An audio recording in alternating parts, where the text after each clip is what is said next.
And also, crucially, what was really cool was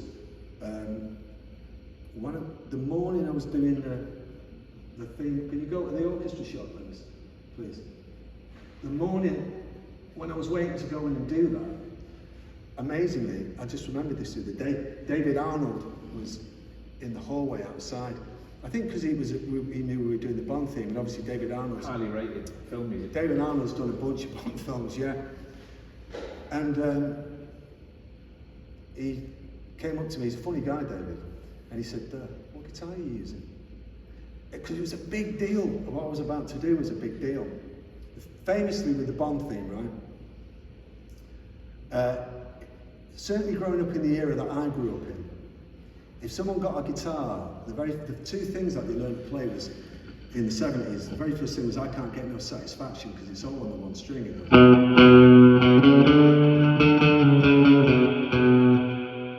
literally, that was when you were like 9, right? And the other thing was,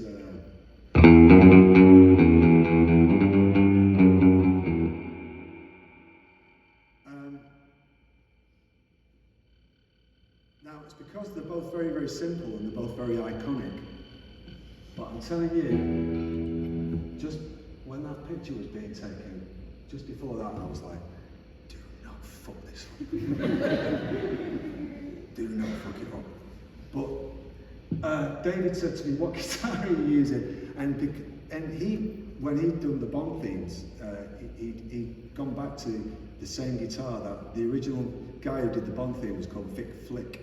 And he had this really idiosyncratic, I can't even remember what it was, some weird harmony or some weird guitar. And David, being a nerd, was like, "Oh, I used the harmony that Vic Flick used." And I was like, "Oh," he said, "What are you using?" I went, "My Jack." And got a little bit Withenshaw on him. And